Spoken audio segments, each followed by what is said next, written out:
Welcome everyone to Magic with Class. I'm Jeremy Class, and we are going to be finishing my mail day. I still have plenty of letters and packages ready to open to show you what I have been purchasing over the month of November. So I believe this is all from late October, early to mid-November. So let's just see what I have been purchasing and what I think are some good pickups at the moment. Let's start with this. This is from eBay, I can see.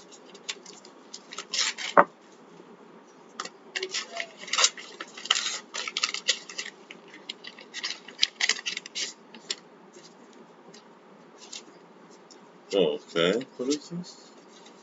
Alright, so this is not Magic the Gathering related at all.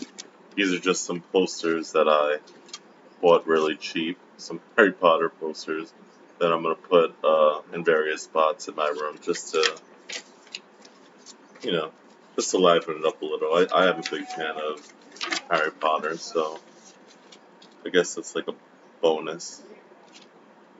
He's the boy who lived after all.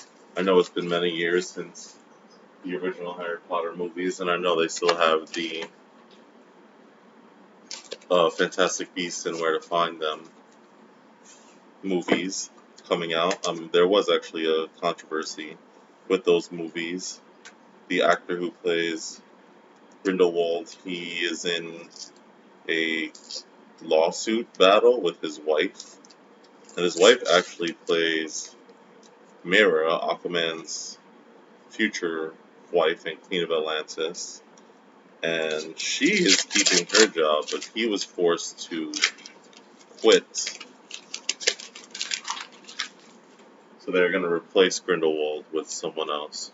Okay, so first card, full art, pathway, right here, branch loft, boulder loft, and I'm going to go a little quicker if I can, as quickly as I can. And stay to the end because I think the product that I want to show off at the end of the video is quite interesting, and I don't think many people have heard about it. I don't see many people with that item, which is in this package right here, so please watch until the end and tell me what you think about my little mystery item. Okay, so now we're getting into some Commander Legends mythics. Some of the mythics have been ridiculously cheap, underpriced, so I have been picking them up. These were about $1 on eBay, I believe. So we have Soulfire Eruption. I honestly think this is one of the worst, if not the worst, mythic in the entire set, not just because of its ridiculous casting cost, but also because of the randomness, and it's just an annoying card in general. It has to do so many things. Also, this card is also about $1, so I picked it up. A mythic from a new set that's $1. That is actually quite cheap. So why not? It's just $1. One of these cards could blow up in value. I don't think so, but you never know. Stranger things have happened. Alright, here is Profane Transfusion. This one, I think the casting cost is going to keep it from seeing significant play, but it does have a very interesting ability. I may find a commander deck that would be suited for that card. Profane Transfusion. I like the name, and I do like the art. So I think this is newer mail, actually. This might be end of November instead of it being late October, early to mid-November because Commander Legends did not drop until very recently, although some stores and some sellers were already selling early. I did notice that. Okay, this is well taped, which, I can't argue with because it does keep the cards nice and safe and nice and sturdy. Ugh, I need to get like a box cutter or something to make this a little easier. Oh, this is a number of cards actually, I believe, unless I am mistaken. Could be that I just ordered one and for protection he put a whole bunch of like commons or tokens, but let's see. Alright, I think I got, there we go. I think I got most of the tape. Oh, is there more tape? Is there more tape? Okay. Alright, did I get it? I got it. Sorry about that. Okay. So, Triumphant Reckoning, a mythic from Commander Legends, part of the 9-mana sorcery cycle that is in each color, and there's even an artifact one. So here are the black, red, and white one. So, Triumphant Reckoning, it returns all artifacts, enchantments, and planeswalker cards from your graveyard to the battlefield. Now, for 9 mana, I was really expecting this also to return creatures. If it did return all of your creatures from the graveyard to the battlefield, I would say that that's worth it. But for 9 mana to only get artifacts, enchantments, and planeswalkers seems like a little underpowered. I think that this effect could cost 7 and be perfectly playable but also fair. I really think they should have pushed white a little harder in this set. Again, white is the color that struggles in Commander, and I was hoping to see some mythics that were really flashy, but Triumphant Reckoning was a disappointment. I mean, kind of all of these 9 mana sorcery cards were not the best, but then again. So here's the blue one, Mnemonic Deluge. I think this is probably the second to best one in the cycle. It can copy a instant and sorcery in your graveyard. No, from any graveyard, so even your opponent. And then you get to copy it 3 times. So basically, any instant or sorcery in your graveyard, this copies 3 times. Of course, then this card is exiled, so you can't loop it or anything. But this is the third member of the cycle, and I think this was a little over $1.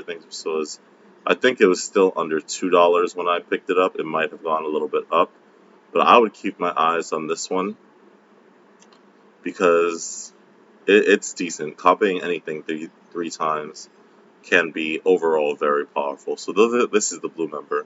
Now I did not get the green member of the cycle because that card is about $5, and I was only picking up really cheap mythic, so that was a little bit out of the price range. Luckily, I did pull Reshape the Earth in one of my Commander Legends boxes in a pack.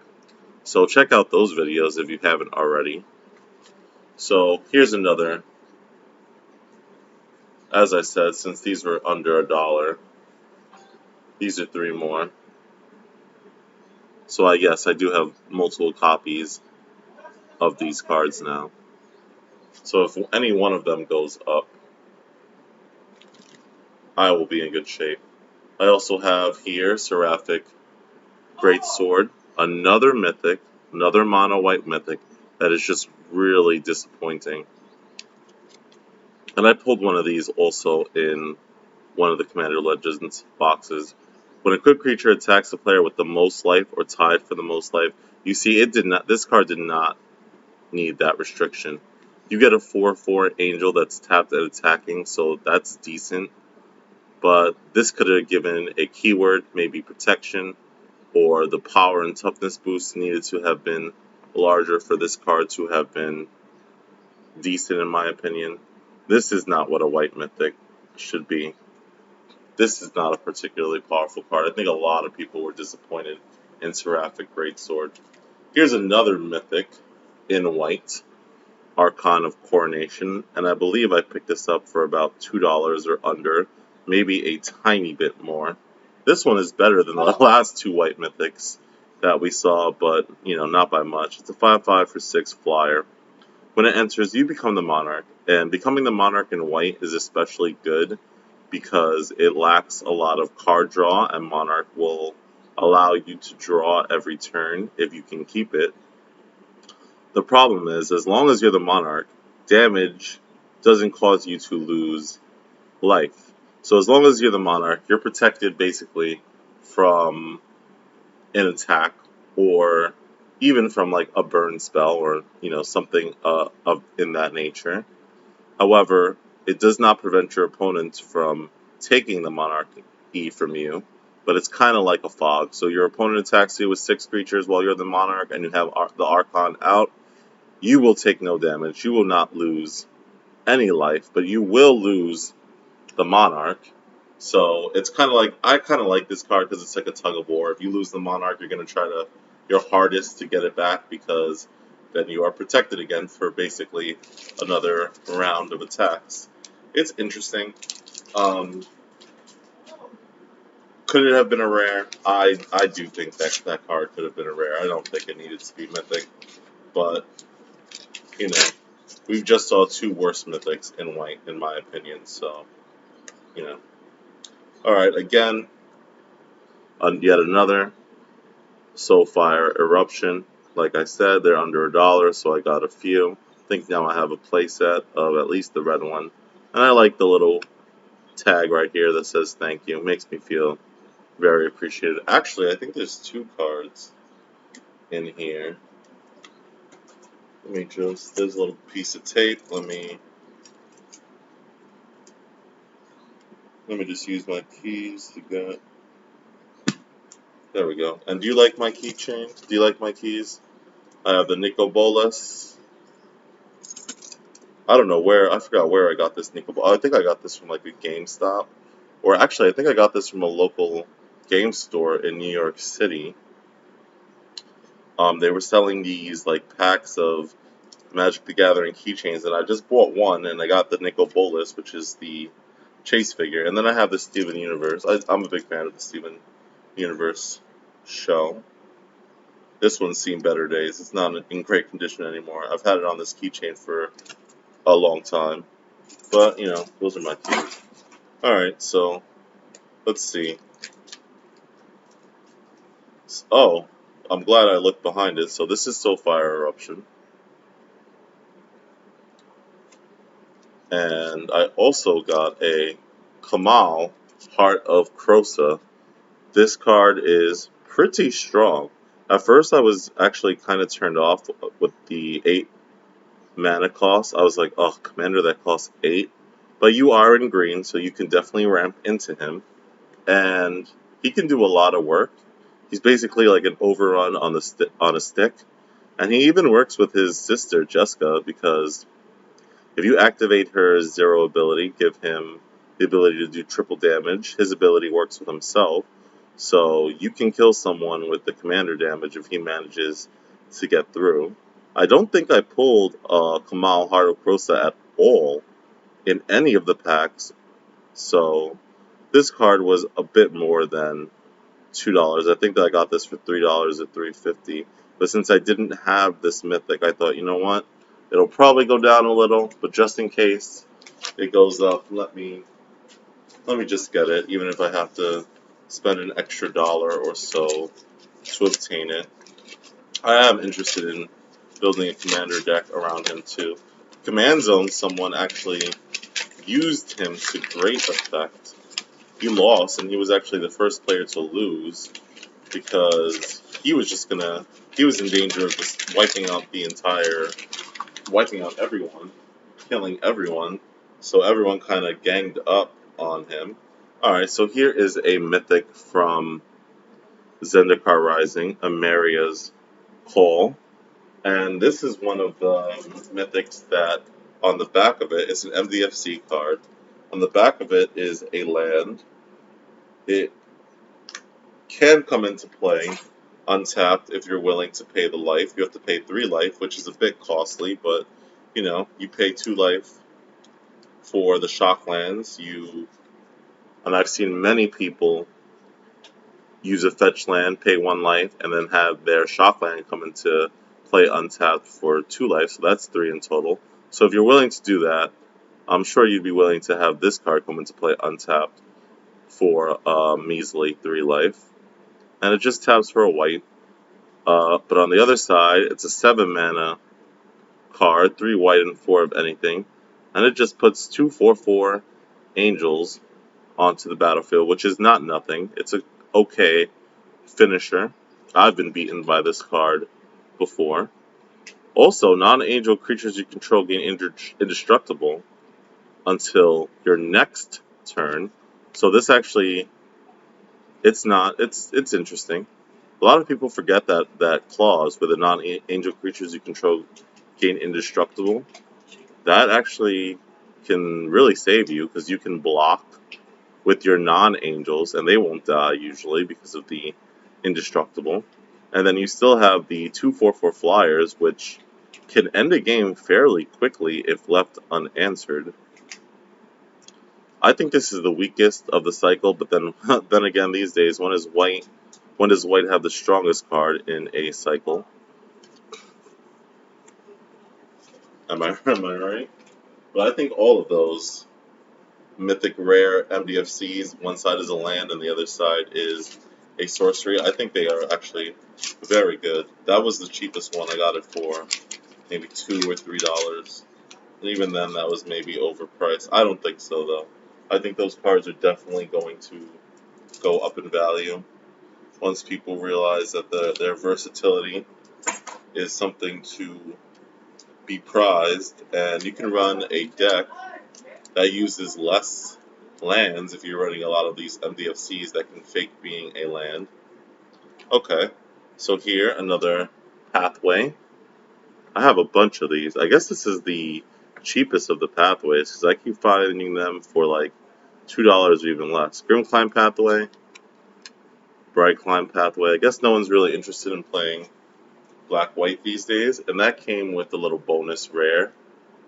Taranika, a Corn Veteran. Not the best, but I always like when they just throw in a bonus rare or so. And this is a legendary creature, so it can actually be used as a commander. I've never actually seen anyone use this as a commander. But if you use this as a commander, tell me what cards you put into a deck.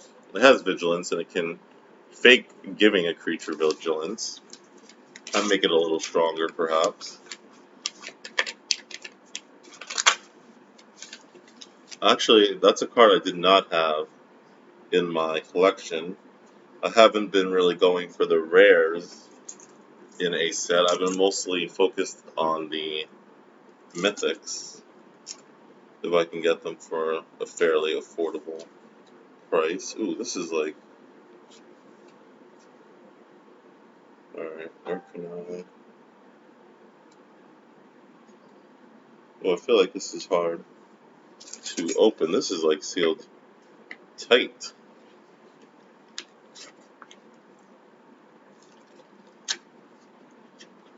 I think I got it. I'm sorry, guys. Give me a second here. Alright, yep, alright, there we go. Alright, so this had a few cards in it. I guess that's why it was a bit hard to open. It was actually packaged very well. So we have Bracos, Apex of Forever. Like I said, I think I showed you one of these in the last Mail Day video, which was like a day or 2 days ago. So I got another Bracos in that full art, showcase art. I have Nithroy, Apex of Death, and this one is probably the best one in the cycle. I believe it was the most expensive price-wise of the cycle, and it's pretty good in Commander. Definitely playable as either in the 99 or as the Commander itself. Bringing back 10 power worth of creatures, or less, from your graveyard to the battlefield is pretty good. Also has Death Touch and lifelink, and it's a 5/5 for 5 if you don't mutate it. Mutate cost is a little expensive. It's more, what is it, 7, right? Yep, 7 mana. But I think it's worth the mutate cost. It's like a reanimation spell. That can also make your creatures more powerful. At the very least, gives it Death Touch and Lifelink, whatever you're mutating over it. So just those two. The rest were tokens, I believe. Are there any Magic Arena codes on the back of these? No, just some tokens. So I think now I've shown every one of the cycle, the apex of cycle from Aquaria. I have all 5 of the mythics in that cycle. It's actually a cool cycle. I like Mutate. I think it's underappreciated in Standard. With the exception of a few Mutate cards, I haven't really seen a Mutate deck that goes all in. Okay. Here is another one of the dual lands, the MDFC duels. This one's actually foil, so I want to show you the effect. The foil is actually very, very nice. Not curled at all. So on this side we have the River Glide Pathway, beautiful foil art, good condition card. And on the back we have the Lava Glide Pathway. I don't know which one is more expensive. Are the foils more expensive? Or are the showcase arts more expensive? Doesn't matter to me. Playable is playable, and I just want to use them for a bunch of my commander decks. Alright, next we have yet another pathway. I don't think I will buy any more pathways in this color combination. The black-white one, I think I have, at this point, more than enough. But here we are, Grim Climb and Bright Climb once more. And I don't know what's in a lot of these packages. Just like you are, I'm seeing a lot of these for the for the first time. I don't even remember ordering some of these.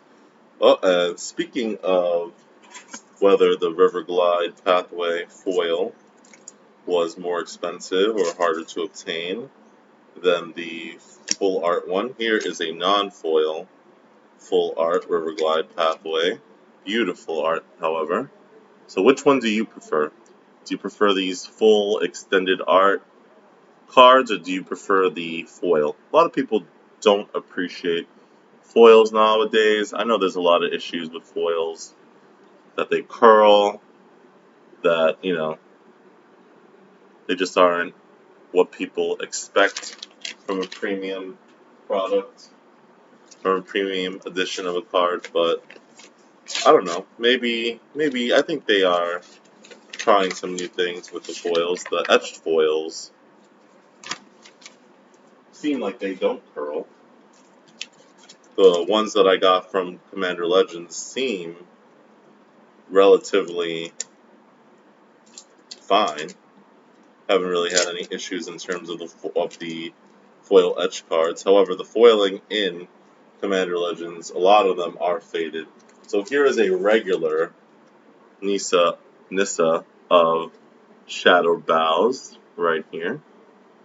She's actually a good commander in the landfall deck, so the Gitrog monster might want to use her, and Lord Windgrace might have a place for her in a commander deck. And, I've seen her get played in Standard a tiny bit, but overall, I don't know if her day will ever come where she's like a really playable card in Standard, but you don't know what Kaldheim has to bring us, so maybe just maybe she surprises us. Alright. Oop. I feel like this is from the same person because they packaged it very similar. Oh, is this like a pull tab? Was I supposed to be pulling on this like tab to open it up? Yeah, I think I was, and I just like broke the tab off, so give me one sec, guys. I don't want to damage the cards. Okay. Alright, got it. Got it. So, yes, I forgot. So aside from picking up the lands from Zendikar Rising, I also was able to pick up some of the rare monocolor lands from Throne of Eldraine. Now, here is the red one in the cycle. Very underrated. Castle Embereth in an extremely aggressive mono red deck. You will probably want to run a copy or two if most of your lands are mountains, and I have a full playset here. I was able to get them for pretty cheap, so I went ahead and picked them up. They're mostly good cards for mono color decks. Maybe I'd play one in a two color deck, but I would definitely consider playing one or two in a mono color deck. So that's the red one. And I also have the blue one, Castle Ventress. Also pretty good. The Scry ability, I was like, oh, so expensive. I basically need 5 mana, 5 lands available just to Scry, but late game, when you like have nothing in your hand, you keep drawing lands, and you have a lot of available mana and nothing to do with it. This is a great mana sink, and it's especially in control decks, which sometimes hold up a lot of mana to counter or just do things during your opponent's turn. Your opponent doesn't do anything, you use Castle of Interest to look for something maybe, look for an answer to a problematic permanent. So, again, in a two-color control deck, blue-black or blue-white control, I think there's a place for at least one Castle Ventress. These lands are not legendary either, so there's no harm in playing one or there's no harm in playing two. It's not like if one is on the battlefield, the other gets turned into your hand. So overall, I am still looking for the green one, the black one, and the white one. They were a little more expensive than what I wanted to pay. So, all right, here is another one of the duels. Oh, all right, it was like double sleeve. Needle Verge Pathway. And on the back, or the front, no, it's on the back, Pillar Verge Pathway, the Boros colored red-white land. I would think this would be the cheapest land or the most easily accessible of the cycle, but it seems like the Bright Climb Pathway is actually a little more common.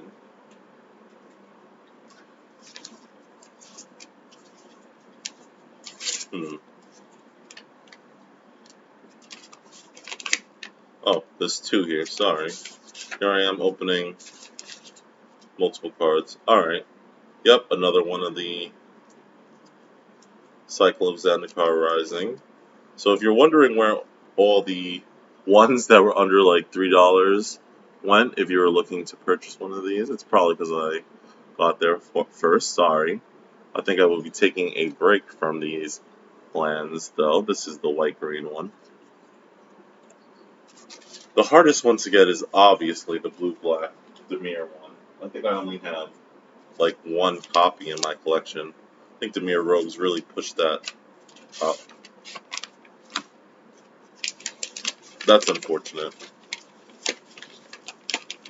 At least I have at least one of each color combination for now. Oh, and okay. Here is yet another Needle Verge Pathway, Pillar Verge Pathway, the Boros white red land. So maybe these were a little bit more accessible than I thought, and I just didn't really open them. Alright. Moving right along. Okay, this is a little different, at least. And I'm surprised that this card was as cheap as it was, because I remember seeing Standard play, and I think it even had a deck with its name on it. And he was the main character, pretty much, of the set. Well, I don't even know if you consider him a hero or a villain. He got a little villainous at the end. Sorry if I'm spoiling for those who didn't really get to experience the story. But it's Luca, Coppercoat Outcast. He's a decent planeswalker.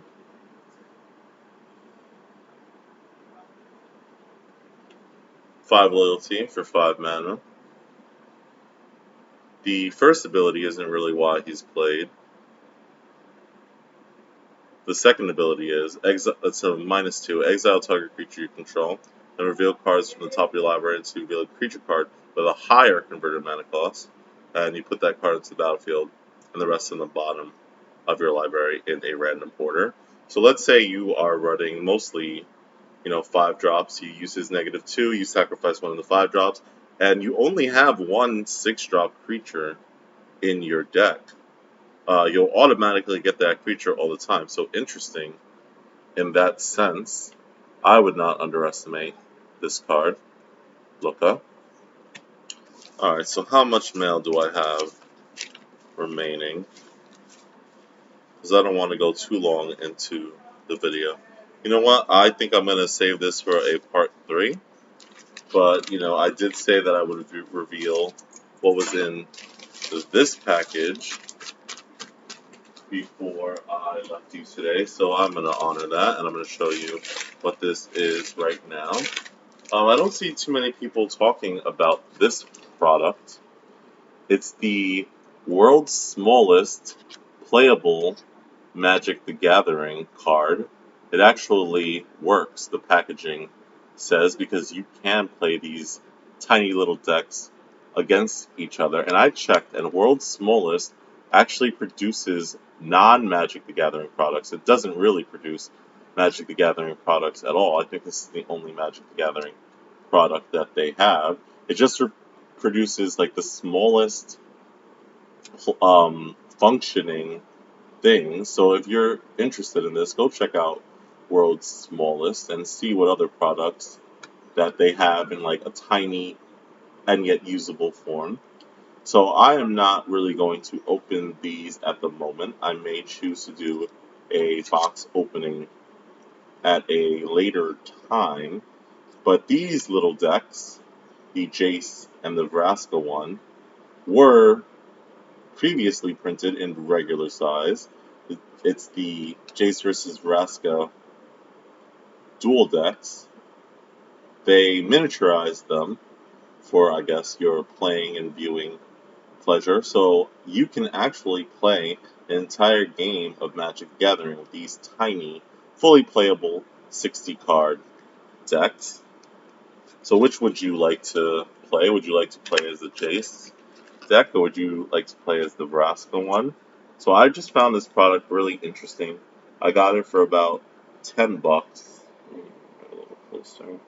As you can see, they are fully playable 60-card decks, and who knows, maybe I'll make a video where I actually open these up, show you the individual cards, and maybe I can even play against someone. Here is the front again, just to give you the best possible view.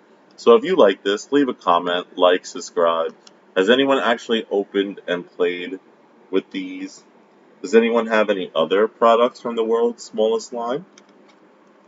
Stay tuned, because I'm going to do a part 3 where I finally finish my remaining mail. I still have quite a number of letters and correspondence to go. But thank you. This is Magic with Class, always reminding you to gather with class. So long, everyone. See you next video.